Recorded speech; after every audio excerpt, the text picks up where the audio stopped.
So you're putting out content online and for some reason, the amount of views you're getting aren't in line with how good the content is that you put out. You think maybe you need to pay for a blue tick. Maybe the algorithm's against you. Maybe you're being punished for being a smaller channel. But the reality is a little bit more depressing. When it comes to exceeding 10,000 views on every single video that you put out, there are some harsh rules that we need to come to terms with. But the first reality we need to come to terms with is that every single social media platform wants you to win. It doesn't just want your video to get 10,000 views. It wants it to get 100,000, a million, maybe even a billion views. But there's a problem. Your videos just aren't good enough to do that. Think about YouTube, for instance. YouTube quite literally splits the money it makes with you. Every single view on your video, you make money, they make money. Why wouldn't they want your video to reach massive amounts of people? Your experience on a platform is dictated by the level of content that you get. If you were served rubbish videos on TikTok, you're going to leave and go to Instagram. Vice versa, if you go onto Instagram and you're getting all these cookery videos when you don't even cook, you're going to leave and go somewhere else. Next thing you know, you're on Twitter or X. So the first belief we must deconstruct, it's not an external thing, it's an internal thing. If your videos aren't performing,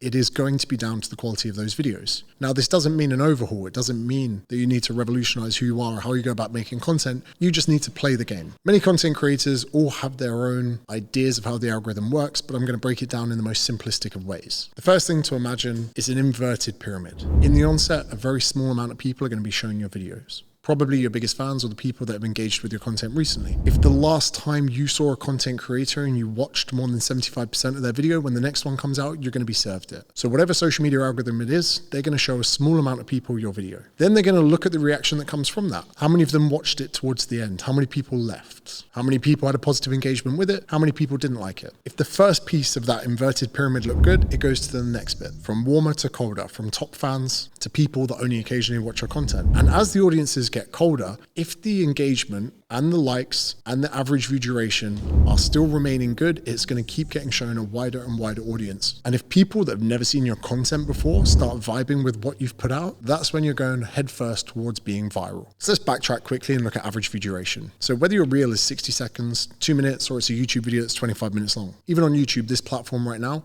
one of the biggest things that people are looking for is average view duration. How long do you watch a video for? This is one of the big reasons that I stopped sharing my YouTube videos to Instagram, because I was sending traffic to YouTube, and when they get there to a 12-minute video, they're in the wrong place of mind to be engaging and watching it the whole way through. I will use Instagram and TikTok when I'm having a poo, but if I'm then sent to YouTube and it's a 28-minute video, even my longest poos don't take that long. I'm leaving the video after 3 minutes. I forget about it. I never go back. To YouTube, to the algorithm, it goes, oh, this guy went to watch a 28-minute video. He only watched 3 minutes. It can't be that good of a video. We even have the analytics that we can see inside Instagram to see what is the average amount of time someone is watching our video. Although it's worth noting, YouTube and short form content creation are very different in these ways because people didn't opt to see it on short form content creation. They were served it. Whereas on YouTube, people click the title and thumbnail. It's not like it was sprung up on them without them knowing. So the average view duration is a little bit more accurate on YouTube because you know that person was semi-ripe for the video or they wouldn't have clicked it. Whereas in short form content creation, people might have been served it. There might have been something that they were just trying to figure out in the early part of your video. If your average view duration is not good enough, you are not retaining people. And if you're not retaining people, you have a big problem. Retention is easiest described as keeping people interested. And better yet, even just getting people interested in the first place. This is why we use a hook. In YouTube, we use an introduction, and that introduction is going to pay off the title and thumbnail that they've just clicked on. For instance, you'll notice that for this video, I start talking about the problems that you face. Being a small account, not getting the views you want. I'm paying off the title and thumbnail that you clicked. But when it comes to short form content creation, we almost need to package those things into the very introduction of the video. And there are different hooks that we can use. Question hooks. Did you know that walking is better for fat loss than running? Statement hooks. There is 3,500 calories in this pot of Pringles. Preview hooks, where you show something that's coming later in the video, and even visual hooks. The iPhone 15 is better than the iPhone 16. And in this video, I'm going to tell you why. So let's consider that average view duration is something that's very important to us. It's also why at the end of some of my YouTube videos, I will point people to another video. Yes, because I want to help them and I want them to be educated with the next series, but mostly because if I get scored highly on average view duration, YouTube's going to go, yo, there are people out there watching this guy that always wears vests talk about social media, and they're staying. And if they're staying on platform and they're watching multiple videos, let's take colder audiences and give them to James. Engagement is another way that we can get our videos taken up that inverted pyramid that little bit further. Because even if that video has only been shown to a small amount of people, but they're commenting, they're engaging, they're asking questions, maybe even they're in outrage. I didn't even realize the implications I was going to have the other day when I spoke about roll-on deodorant. I hate roll-on deodorant. This, as a means of applying deodorant just seems archaic, something a Neanderthal would use. It's wet, it's drippy. You get this when you open and close your armpit. It smells great, but there are better ways to apply it. When I say aerosol, everyone's like, the environment. And the connotation that I had was pretty much, if you're still using roll-on in 2024, you're a mouth breather and you should have been brought up better. There was outrage in the comments. What's wrong with roll-on? Why can't I use roll-on? And the engagement, I didn't even mean to engagement bait. The engagement in that video was massive. We got 1 million views in 24 hours. So if you can get people to engage with the video you're putting out, similar to the Coke Zero and Pepsi Max debate, some people out there, maybe they were dropped as a child on their head or maybe deprived of oxygen as a baby, think that Pepsi Max tastes better than Coke Zero, which is another tangent altogether. I mean, quite literally, you can go to any restaurant or establishment. Oh, can I have a Coke Zero, please? We've only got Pepsi Max. You might as well insult my mum and drop kick my nan in the back of the head, because that's how bad it is that you can't even have Coke Zero. Pepsi Max, it's disgusting. So we have average view duration that's important, but also if we can get more engagement out of people, not by saying, DM the word success, and just put something in your video, maybe contrarian, maybe controversial, something that you believe in, something that you think is right. Not to engagement bait, but just to give people the opportunity to give their input on it. Another thing that helps with engagement is people sending posts to each other. Some videos you will see have more people sending it. That's why we get the visual representation of the little paper airplane. More people sending it than there have been comments or likes on it. So if you have something that's compelling to get people to send to their friends, like the Coke Zero debate, everyone that watched my video on that, I think the reason it did so well and got so many millions of views is they sent it to one, their Pepsi Max friends, and two, people that thought that Coke Zero was going to kill them. If you can tap into these things, you can do so much better when it comes to views and success on social media, which we'll get into briefly. So your content has to be engaging. If you pick boring things to talk about, is it true that running trainers are the worst type of footwear to wear in the gym? People are going to be gone. It's going to bring me into the next part of this video. Understand the behaviors of the people watching your content at that given time. Most people are only going to give you a few seconds. This was me when I used to use Hinge back in the day. You make your mind up in literally a couple of seconds, and they're doing the same for you. So you need to capture them. You need to put something interesting, say something. You are trying to peacock in a crowded room at this point. And if you can understand the behaviors of that person on the platform, you can engage with them better, whether it's using a prop. You're wrong about roll-on deodorant, and this is why. There's another thing, just on a side tangent, that I think is engagement killing at the moment. And it's when people start videos going, here are 11 ways that you can, gone, because you're boring. In this video, I'm actually going to give you 11 ways to do it, but I didn't say that in the introduction. I just started giving you information, and hopefully I'll retain you, because every single one that I say, you're like, oh, that's actually quite clever. I didn't think of that before. One of the biggest things that is really ruining a lot of people on social media at the moment is just having poor audio quality. You should be using professional microphones, not these little clip-on ones that I've seen. If I quite literally type in cheap wireless microphone into Amazon, these little ones come up that literally sound worse than your iPhone. So when you've got your phone in front of you and you're recording reels, it quite literally would sound better if you didn't have that microphone on. Here, I'm using a professional podcast microphone because to me, it matters. Audio quality matters. Over there, I've got DJI mics, which are a prerequisite for most content creators. If your audio sounds rubbish, people will leave. If you can't even respect the oral experience, oral is in A-U-R-A-L, not oral as, do you use the word oral at all? A-U-R-A-L. Let me just check what that means. A-U-R-A-L, what does that mean? Relating to ear or sense of hearing. Every day, school day. Why they made that the same word as oral for...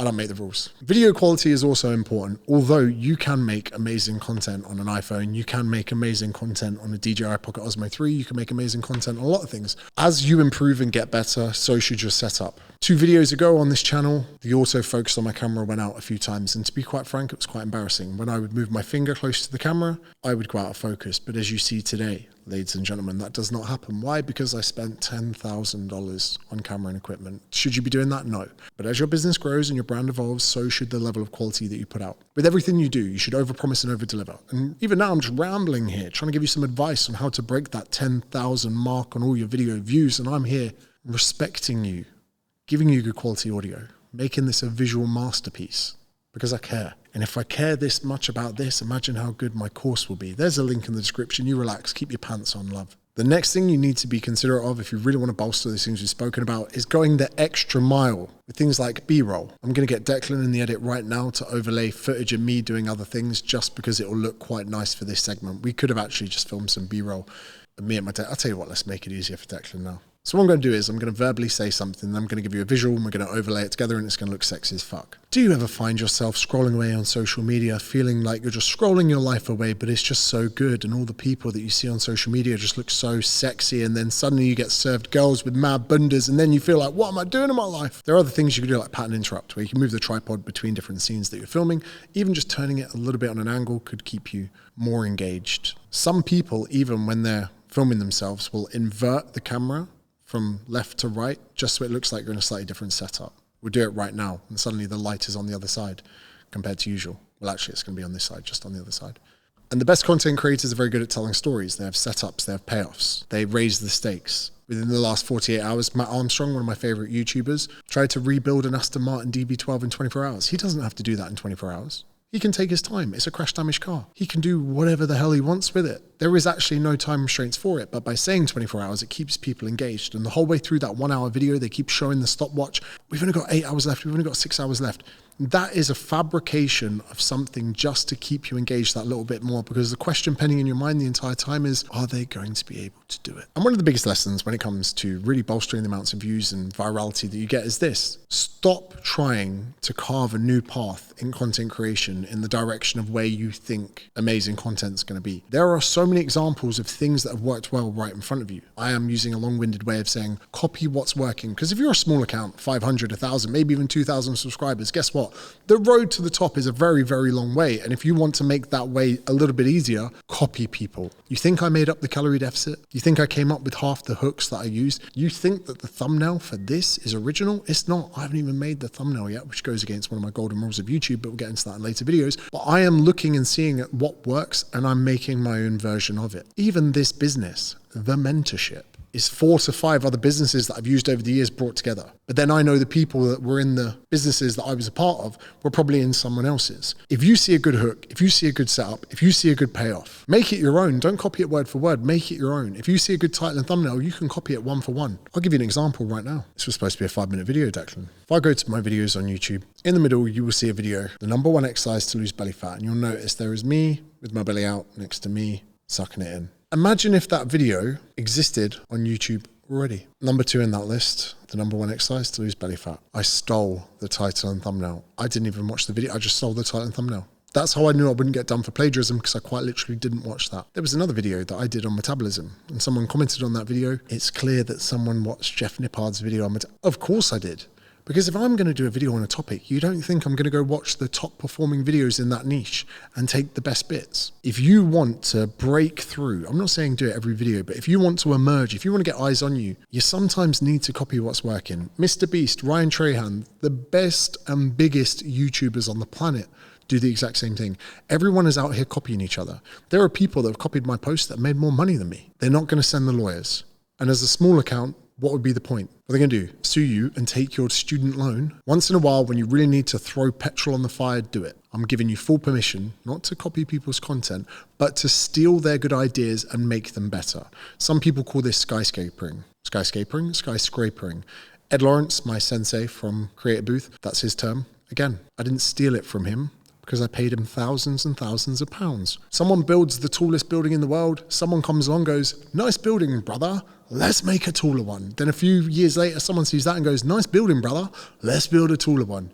And over time, all of these buildings trying to out skyscraper each other in height create a beautiful landscape of buildings that we can look at as a skyline. And that benefits everyone, except the first person to build one. Even now, the fact that I'm waffling so much, this is just benefiting my average view duration. Now, the biggest lesson, if you've made it this far through the video, is that you're probably just not that good at creating content yet. The first time looking down the lens, because what I'm doing right now is staring into the abyss. I can't see the lens. I can't see myself with where I'm looking. If I look at myself, I end up looking up there, and that's not very good at all. There's a certain level of being a weirdo that it takes to be able to look into absolutely nothing and talk proficiently like I am right now. And it takes time to adapt to that. It takes time to naturally break eye contact so people don't think you're a psycho. It takes time to understand the best way to structure something. It takes time to have hand gestures that aren't too much, like Kamala Harris. I was raised in a middle-class household. The gesturing, the speech, the cadence, this all takes time. Every black belt world champion in jiu-jitsu was once a shitty white belt. Every single Olympian that swims all once couldn't swim. They had to have their little arm aids, inflatable aids on. Everyone is shite in the beginning. I was shite for years because there weren't channels like this to watch. But if you persevere long enough, at white belt, you get to blue, then you get to purple, then you get to brown. But if you're not willing to suck for 2 years, you're never going to get the next promotion. If you can take all those lessons on board, you'll hit 10,000, then 15,000, then 20,000, then 25,000. Then one video will hit 100,000. It'll be amazing for your confidence. But ultimately, the only way you get better at this is by continuing to do it. I'm going to leave you with something today. This guy whose video I ripped off, Jeremy Athea, 21 million views. Great editing, great interactions. Would you fuck off, lads chat? But if we go back to the same guy, this guy with millions of views started off with just one shot up against a whiteboard with his baseball cap back to front. Everyone has humble beginnings. Even let's go to Renaissance periodization that's here below. Let's go to the videos, let's go to the oldest. This is Mike Israetel's early content on social media. It's him sat in front of a presentation slideshow. He's even got a full head of hair. 12 years ago. So now when you watch his videos, it's very easy to get deflated thinking, oh my God, how is this guy so good? Look at this now with a beautiful little studio. Oh, he's got great editing. He's got nice lighting on his little dome head. All of these people that are better than you are creating content just started earlier and they all sucked for long periods of time. And if you can, and which you will, video by video, suck less, you can accomplish amazing things. So keep going. Hopefully that's going to help you get towards your first 10,000 views per video. But if the challenge for you is getting your first 10,000 followers, well, there's a slightly different rule set of things we need to really make sure we avoid getting there. And for that, you're going to need this video right here. It's just as valuable as this one, but I think I get my point across a lot shorter. So check it out.